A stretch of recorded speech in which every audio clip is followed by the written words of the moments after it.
तो ये एक अच्छी शुरुआत है। और साथ ही नए संसद भवन में जो हम प्रवेश कर रहे हैं और प्रवेश करने के साथ ही जो एक महिला आरक्षण बिल वहाँ पर सबसे पहले रखा गया है, तो एक महिला होने के नाते आज मैं गौरवान्वित महसूस कर रही हूँ अपने आप को कि जो 50% हमारी जनसंख्या है महिलाओं की, जो प्रतिनिधित्व देने लग रही है देश को। और प्रतिनिधित्व के साथ साथ हम देखते हैं कि धरती से लेकर आसमान तक जो परचम लहराया है महिलाओं ने, और उसके लिए जो 33% आरक्षण है, जो एक लंबे समय से मांग चल रही थी और वो अब तक हमारे पास नहीं आ रही थी पास होके। तो अब मैं आशा कर रही हूँ कि जैसे ही नए संसद भवन में सबसे पहला बिल ये रखा गया है, तो ये बिल पास होगा और महिलाओं को उचित प्रतिनिधित्व मिलेगा। महिलाएं हर क्षेत्र में आगे हैं, जिसमें कि हम देखते हैं कि साइंस के क्षेत्र में हो या डॉक्टरी के क्षेत्र में हो, शिक्षा के क्षेत्र में तो उनका नाम है ही।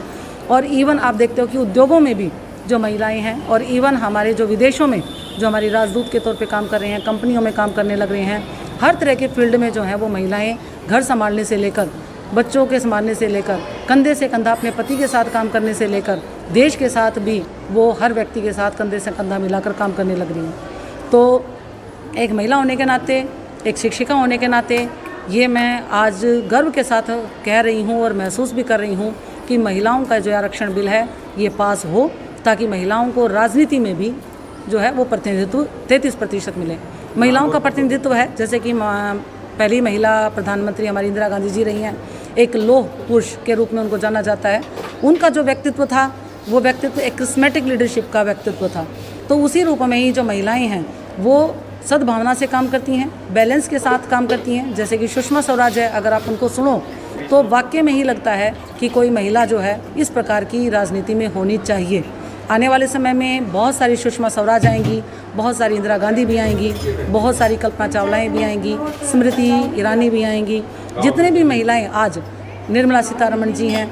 तो इस प्रकार की जो महिलाएं आज हमारी संसद में हैं, और इसके अलावा जैसे ही आरक्षण बिल पास होता है वैसे आप देखोगे कि 33% महिलाएं जब संसद भवन में बैठेंगी तो नई संसद का एक नया ही रूप हमारे सामने आएगा।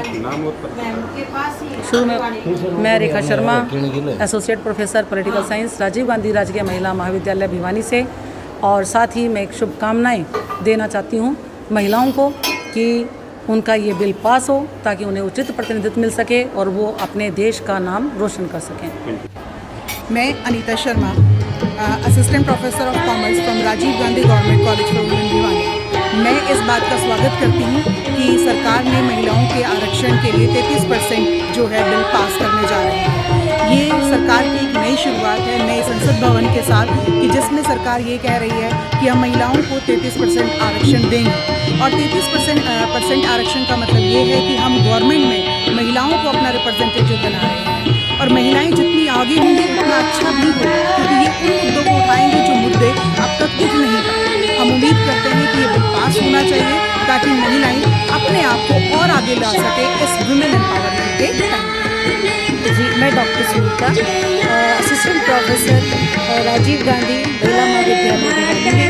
और जो महिला आरक्षण बिल, जिसमें महिलाओं को लोकसभा और विधानसभा में 33% आरक्षण देने की बात की जा रही है, इस पर मेरा विचार ये है कि ये बहुत ही अति उत्तम कार्य किया जा रहा है महिलाओं की सशक्तिकरण के लिए, महिलाओं के विकास, उनकी उन्नति के लिए। हालांकि प्रयास बहुत कई सालों से किया जा रहा था, बिल भी कई बार पेश किया गया लोकसभा में, लेकिन ये अभी तक पास नहीं हो पाया था, क्योंकि जो हमारे SC ST का आरक्षण है, इस बिल में भी अलग से उनके लिए आरक्षण की व्यवस्था की बात बार बार उठ रही थी। लेकिन ये बिल फिर से एक बार भारतीय जनता पार्टी द्वारा रखा गया है और हमारी नई संसद में रखा गया है। तो ये भी एक अच्छी बात है कि नया तोहफा इस देश की महिलाओं को ये पास हो जाता है, तो उनके लिए एक बहुत ही बड़ा उपहार होगा, एक तोहफा होगा। क्योंकि देश की, दुनिया की आधी आबादी जो महिला है और वो राजनीति में बहुत कम हिस्से में है, तो ये भी ज़रूरी है कि महिलाएं जितने अनुशासित हैं वो अगर राजनीतिक व्यवस्था में 33% ही सही अगर शामिल होंगी तो राजनीति थोड़ी सी अच्छी होगी। जो अनुशासन है राजनीति में या लोकसभा में और विधानसभाओं में अनुशासनहीनता देखने को मिलती है, उसको भी दूर करने का अवसर प्राप्त है। धन्यवाद।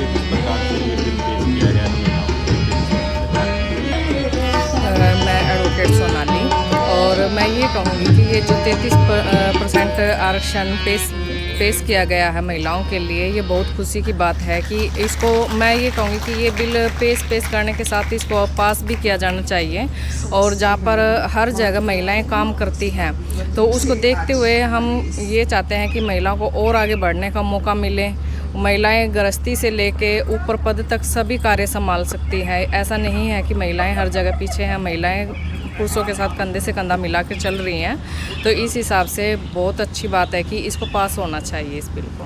क्या नाम है और क्या कहेंगे? मैं एडवोकेट मलिका शोरान भिवानी कोर्ट से। आज मैं आपको महिला जो आरक्षण बिल पेश हुआ है उसके बारे में ये बता रही हूँ कि ये बहुत खुशी का मौका है लेडीज़ के लिए। Ladies are always good administrators, और उनको जो समाज से जो सच्ची जो मतलब जो ज़मीन से जुड़ी होती हैं वो औरतें होती हैं। और इनको एक आज के टाइम में जो वुमेन एम्पावरमेंट का हमारा जो स्लोगन है वो इस चीज़ को पूरा करेगा कि आप वुमेन बिल जो लेके आ रहे हो आरक्षण का, उसमें भागीदारी बढ़ेगी। लोकसभा में 181 सीटें लेडीज़ के लिए आरक्षित होंगी, उसमें से भी जो 33% 25% वो SC/ST के लिए है। और आज हमारे देश में जो हमारे राष्ट्रपति है, जो सर्वोच्च पद है, वो भी एक महिला जो SC/ST उससे हैं, श्रीमती द्रौपदी मुर्मू जी, वो रिप्रेजेंट कर रही है देश को, first lady of the nation. Secondly जो हमारी India is the largest democratic country of the world, और उसमें वो कहते हैं कि फाइनेंशियल वो आदमी संभालते हैं। और हमारे देश में निर्मला सीतारमण जी फाइनेंस मिनिस्टर हैं। तो इससे ज़्यादा बड़ा और क्या उदाहरण होगा कि इसके लिए बहुत ही अच्छा जो बिल पेश हुआ है और ये पास होना चाहिए। और हम सब जो भारतीय महिलाएं हैं उनको मेरी तरफ से बहुत बहुत शुभकामनाएं। मैं एडवोकेट ज्योति भारद्वाज, डिस्ट्रिक्ट कोर्ट भिवानी से। जैसे कि कल लोकसभा विधानसभा में महिलाओं के लिए आरक्षण का बिल पेश किया गया है, वो हमारे लिए बहुत खुशी की बात है। और देखो समाज में लेडीज़ इतना आगे बढ़ चुकी हैं, और ये पॉलिटिक्स में भी लेडीज़ एक से एक आगे बढ़ने की कोशिश कर रही हैं। और जो समाज में जो सुधार के लिए हमें 33% आरक्षण दिया जाएगा, वो हमारे लिए बहुत ही गर्व की बात है। ये सभी महिलाओं के लिए बहुत अच्छी बात है, क्योंकि महिलाएं जो हैं वो जैसे सबसे पहले मैं बोलूँगी कि वो घर चलाती हैं, ऐसे वो पूरा देश भी चलाएंगी। और वो धरती से जुड़ी हुई होती हैं, और वो धरती से जुड़ती हैं इसलिए उन्हें इतना ज्ञान होता है। तो मेरा यही सबमिशन है कि हमारे लिए बहुत खुशी की बात है, और इसके लिए मैं भी कल हम संसद भवन जाएंगे।